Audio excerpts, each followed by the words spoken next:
Hello, my dear student. Welcome to the Oriental IT Center. আজি আমি computer basic কোৰ্চৰ 5th number class হ'ব। এইটো ক্লাছত আমি তোমালোকক আলোচনা কৰিম নোটপ্যাড। অৰ্থাৎ নোটপ্যাড আমি কেনেকৈ ওপেন কৰিব লাগে। ফাৰ্ষ্ট অফ অল আমি ইয়াতে সাৰ্চ বাৰত যাব লাগিব। সাৰ্চ বাৰত যাই ইয়াতে নোটপ্যাড বুলি লিখিব লাগিব। নোটপ্যাড বুলি লিখাৰ লগে লগে ইয়াতে নোটপ্যাড এপটো ওপেন হ'ব। ইয়াতে নোটপ্যাড ওপেন হৈছে। ওপেন হোৱাৰ পিছত আমি নোটপ্যাড এটো কৰিব লাগিব। এইটো হ'ল নোটপ্যাড। নোটপ্যাডত একচুৱেলি ইয়াতে বা যিটো মেনু বাৰ আছে, মেনু বাৰত তিনিটা মেনু থাকে। ইয়াতে ফাইল, এডিট আৰু ভিউ।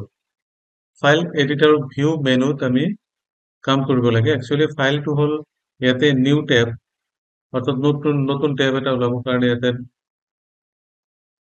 নিউ টেব এটা ওলাবৰ কাৰণে আমি ইয়াতে আনটাইটেল বুলি নিউ টেব এটা ওলাই গ'ল। এনেকে আগত এইটো টেব আছিলে, ইয়াতে এইটো টেব আহিল। তাৰপিছত আহিল নিউ উইণ্ডোজ। যদি নিউ উইণ্ডোজ মানে নতুন এটা আকৌ এটা নতুন উইণ্ডোজ খুলিবৰ কাৰণে নিউ উইণ্ডোজত ক্লিক কৰিলে নতুন উইণ্ডোজ খুলিব। ওপেন ওপেন মানে এক্সিষ্টিং ফাইল, অৰ্থাৎ আমি কিবা এটা বস্তু ইয়াতে লিখিছো, কিবা এটা মেটাৰ ইয়াতে লিখা গৈছে। সেই মেটাৰটো লিখাৰ পিছত যদি আমি এইটো আকৌ ওপেন কৰিব বিচাৰো, তেতিয়াহ'লে কিন্তু ইয়াতে ওপেনত যাই ক্লিক কৰিব লাগিব। সেভ মানে এতিয়া কিবা এটা বস্তু লিখিছো বা ইয়াতে লিখা হৈছে, সেই বস্তু সেভ কৰিবৰ কাৰণে সেভ অপশ্যনত যাব লাগিব। সাপোজ আমি ইয়াতে কিবা এটা লিখিলো বা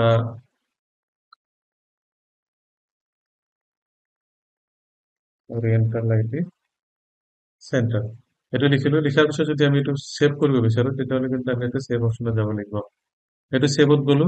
সেভত যোৱাৰ পিছত আমি সেভ কৰিব লাগিব ক'ত। আমি যদি সেভ কৰিব বিচাৰো ডেস্কটপৰ নাইবা ডকুমেণ্টত, তেতিয়াহ'লে আমি ইয়াতে যাই ডেস্কটপ নাইবা ডকুমেণ্টতে সেভ কৰিব লাগিব। ইয়াতে আমি সেভ কৰি দিলো। এটা ফাইল নেম দিলো ওৰিয়েণ্টেল আইটি চেণ্টাৰ, ইয়াতে সেভ কৰি দিলো। ইয়াতে এটা বস্তু চোৱা, ইয়াতে এটা বস্তু চাব লাগিব যে এই বস্তুটো যে আমি সেভ কৰিলো, যিটো মেটাৰ আছিলে আমি এই লিখাটো সেভ করতে কিন্তু এটা যেটা এক্সটেনশন, এটা হচ্ছে .txt .txt এক্সটেনশনত এটা সেভ হয়। সো আমি এটা চাব লাগিব যে নোটপ্যাডৰ এক্সটেনশনটো কি। নোটপ্যাড নোটপ্যাডৰ যদি এক্সটেনশন আমি জানিব যাওঁ, এক্সটেনশন এক্সটেনশন হ'ব .txt .txt ফাইল হ'ল নোটপ্যাডত সেভ হয়। তাৰপিছত আহিল এইটো সেভ এজ। সেভ এজ মানে অলৰেডি আমি যিটো বস্তু সেভ কৰিছো এইটোতো সেভ হৈ আছে। এইটো সেভ হোৱা বস্তুখিনি আকৌ আমি ইয়াতে দিবৰ কাৰণে সেভ এজ দিব লাগে। যদি সেভ এজ কৰি সেভ হয়, ৰিপ্লেচ হয়। নেক্সট হ'ল আমাৰ সেভ অল। যিমান সেভ আছে, অৰ্থাৎ ইয়াতে এইটো এটা পেজ, এইটো এটা পেজ, এইটো এটা পেজ, অলৰেডি আমি কিবা এটা লিখিছিলো। প্ৰত্যেকটো পেজ ইয়াতে বেলেগ বেলেগ পেজ আছে। গোটেইকেইটা পেজ যদি আমি একেলগে সেভ কৰিব বিচাৰো, তেতিয়াহ'লে সেভ অল পেজ প্ৰেছ কৰিব লাগিব। সেভ অল দিয়াৰ লগে লগে গোটেইখিনি সেভ হৈ যাব। সেভ অল দিয়াৰ লগে লগে এইটো সেভ ৰেজিষ্ট্ৰেশ্যন ফৰ যিমান যিমানখিনি আছে গোটেইখিনি একেলগে সেভ হৈ যাব। তাৰপিছত আমি দিওঁ সেভ অল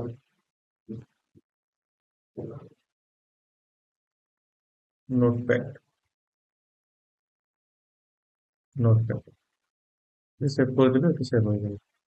এইটো বাকী এইটো যিমানকেইটা ফাইল আছে বেলেগ বেলেগকে সেভ হৈছে, বেলেগ বেলেগকে সেভ হৈ আছে। গোটেইকেইটা সেভ হৈ গ'ল। তো এইটো হৈছে কি, যদি একেলগে আমি বস্তুকেইটা সেভ কৰিব বিচাৰো, তেতিয়াহ'লে কিন্তু আমি ইয়াতে সেভ ফাইল সেভ অল যাব লাগিব। সেভ অলত যাই আমি সেভ কৰিব লাগিব।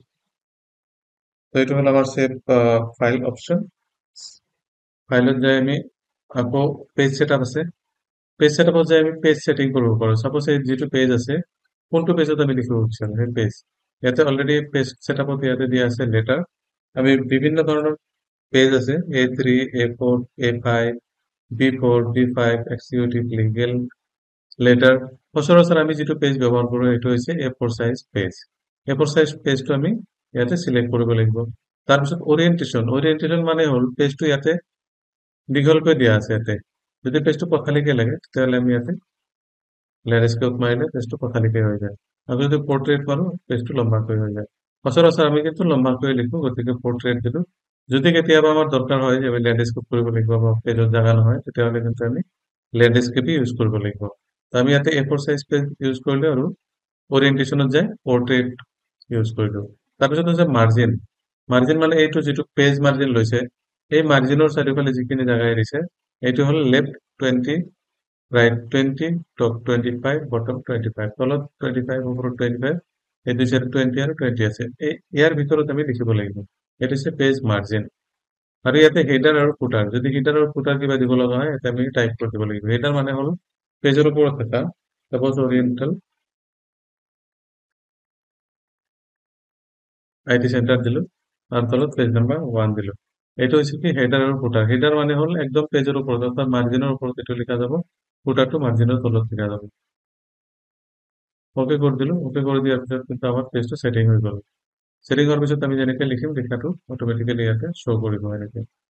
তাৰপিছত আহিল প্ৰিন্ট, অৰ্থাৎ যিটো পেজ আমি লিখিম সেই পেজটো যদি আমি প্ৰিন্ট কৰি ওলাব বিচাৰো, সেইটো আমি লিখিলো। লিখাৰ পিছত যদি আমি প্ৰিন্ট প্ৰিভিউ চাব খোজো, ইয়াতে প্ৰিন্ট দিলে প্ৰিন্ট প্ৰিভিউ ইয়াতে শ্ব' কৰিব। নো প্ৰিভিউ ইয়াতে দেখাইছে।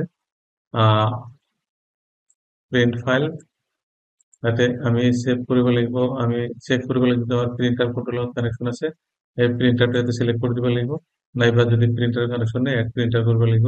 তাৰপিছত পোৰ্ট্ৰেট না ল্যান্ডস্কেপ এইটো আমি ইয়াতে দেখাব লাগিব। তাৰপিছত কিন্তু আমি ইয়াতে প্ৰিন্ট অপশ্যনতে ক্লিক কৰিব লাগিব। ওকে, এইটো হৈছে আমাৰ প্ৰিন্ট প্ৰিভিউ। তাৰপিছত আছে ক্লোজ টেব, যদি টেবটো আমি ক্লোজ কৰিব লগা হয় এতিয়া আমি টেব ক্লোজ কৰিব পাৰোঁ। উইন্ডোজ ক্লোজ কৰিলে আমি উইন্ডোজ ক্লোজ কৰিম, এক্সিট মাৰিলে নোটপেডটো এক্সিট হৈ যাব বা ক্লোজ হৈ যাব। নেক্সট আহিল এডিট। এডিট অপশ্যনত আহিল আনডু। আনডু মানে এইমাত্ৰ কৰা কোনো এটা কাম যদি আমি কৰিব নোখোজো তেতিয়াহ'লে আনডু ক্লিক কৰিব লাগিব। নেক্সট হ'ল আমাৰ আকৌ ৰিডু। ইয়াতে যদি আমি বস্তুটো আকৌ ৰিপিট আনিব বিচাৰো তেতিয়াহ'লে কন্ট্ৰল ইয়াতে ৰিডু,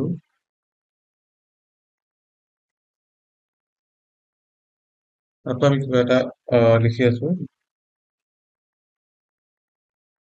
অৰিয়েণ্টেল আইটি চেণ্টাৰ লিখিলো। লিখাৰ পিছত যদি এই লিখাখিনি আমি ইয়াতে কাট কৰিব বিচাৰো, কপি কৰিব বিচাৰো, অৰ্থাৎ কপি যদি আৰু এটা কপি লাগে আমি কপি ক্লিক কৰিলো। কপিৰ পিছত আমি ইয়াতে যাম, ইয়াতে যাই পেষ্ট কৰিম, আকৌ এডিটত যাম পেষ্ট কৰিম, আকৌ এডিটত যাম পেষ্ট কৰিম। এটা বহুতবাৰ আমি ইয়াতে পেষ্ট কৰিব পাৰো, যিমানবাৰ পেষ্ট কৰিম সিমানে বাৰে বাৰে বস্তুটো আহি থাকিব। আকৌ যাম পেষ্ট কৰিম, এইটো হৈছে কপি পেষ্ট। তাৰপিছত যদি আমি এই অৰিয়েণ্টেল আইটি চেণ্টাৰটো আমি ডিলিট কৰিব বিচাৰো তেতিয়াহ'লে ইয়াতে ক্লিক কৰিলে কিন্তু এইটো ডিলিট হৈ যাব।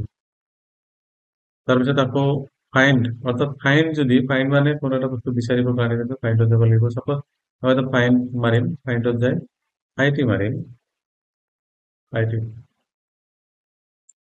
এইটো আইটি আহিছে, এইটো আইটি আহিছে, আইটি যিটো আইটি আছে এইটো হাইলাইট হ'ব, এইটো কোৱা হয় ফাইণ্ড। তাৰপিছত আছে ৰিপ্লেচ। ৰিপ্লেচ যদি বিচাৰো, ৰিপ্লেচত গ'লে ৰিপ্লেচ হ'ব। চাপ'জ আইটিৰ জেগাত আমি ইনফৰমেশ্যন টেকনলজি লিখিম, আইটি ৰিপ্লেচ উইথ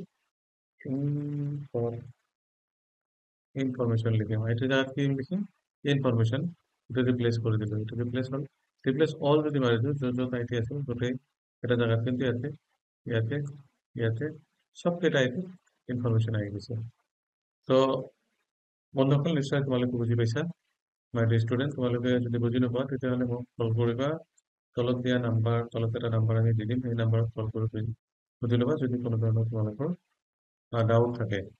নেক্সট হৈছে গো টু মানে আমি কোনটো পেজ, ইয়াতে আছে go to line number 2, go to line number 3, go to line number 1, কিন্তু 1 নম্বৰ লাইনত এইটো ইয়াতে আছে, গো টু লাইন নাম্বাৰ 1 যাব পাৰোঁ, গো টু লাইন নাম্বাৰ 3, এনেকে যিমানকেইটা লাইন, যদি 5টা লাইন 10টা লাইন 20টা লাইন থাকে লাইন চাইডে লাইনত আমি যাব পাৰোঁ। নেক্সট হ'ল চিলেক্ট অল, মানে এনেকে গোটেইখিনি চিলেক্ট হয়। নেক্সট হ'ল টাইম আৰু ডেট, যদি টাইম আৰু ডেট দিব বিচাৰোঁ তেতিয়াহ'লে কিন্তু এইটো টাইম আৰু ডেট আমি ইয়াৰ পৰা দিব পাৰোঁ। টাইম আৰু ডেট মানে তলত যদি টাইম আৰু ডেট লাগে সিস্টেম টাইম আৰু ডেট আহিব, এইটো টাইম আহিল তলত ডেট আহিল, অৰ্থাৎ আমাৰ সিস্টেমত যেনেকে লিখা আছে ইয়াতে এইটো কৰ্নাৰত যে লিখা আছে সেম টাইম আৰু ডেটটো ইয়াতে শো কৰিব।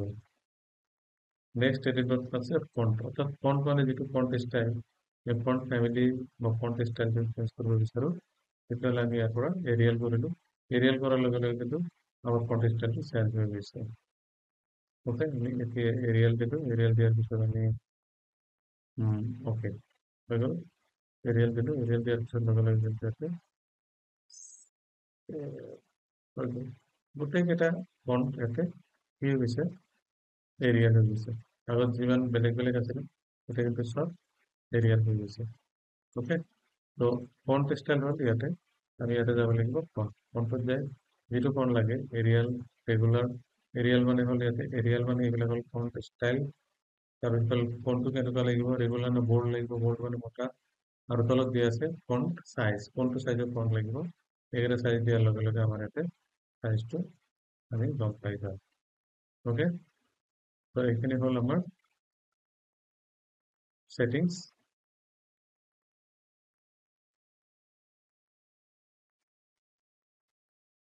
এইখিনি হ'ল আমাৰ সেটিংস। তাৰপিছত আহিল ভিউ। ভিউ মানে ইয়াতে জুম কৰা আছে। যদি আমি সাপোজ এই ফাইলটো ইয়াতে আমি ইয়াতে ক্লিক কৰিব লাগিব। ইয়াতে ক্লিক কৰাৰ পিছত জুম, কিমান পাৰ্চেণ্ট জুম ইন লাগে, যদি জুম ইন আৰু লাগে জুম জুম ইন, ইয়াতে লিখা আছে কন্ট্ৰল প্লাছ প্লাছ। আৰু কন্ট্ৰল প্লাছ, কন্ট্ৰলৰ লগত প্লাছ যদি আমি এনেকে কন্ট্ৰল প্লাছ মাৰি থাকো এনেকে জুম ইন হবে।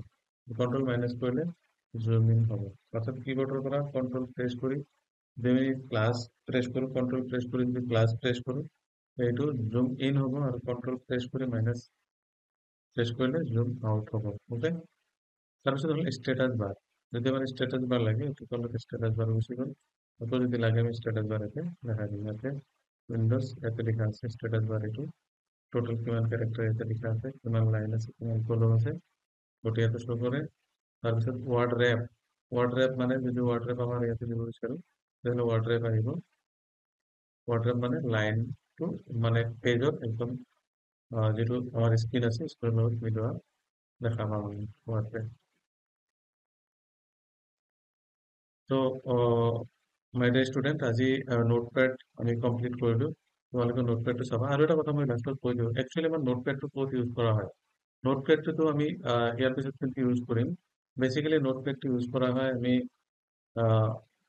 প্ৰোগ্ৰামিং ল্যাঙ্গুয়েজ লিখতে, যেনেকুৱা ধৰক HTML বা বেলেগ প্ৰোগ্ৰামিং আমি যেতিয়া কৰো তেতিয়া কিন্তু আমাৰ নোটপ্যাড ইউজ কৰা হয় এতে টেক্সট এডিটৰ হিচাপে। ওকে, তো আজিৰ ভিডিঅ'টো ইমানে সামৰিছো। Have a nice day, bye bye. আকৌ নেক্সট ভিডিঅ'ত লগ পাম, তেতিয়ালৈকে বাই বাই।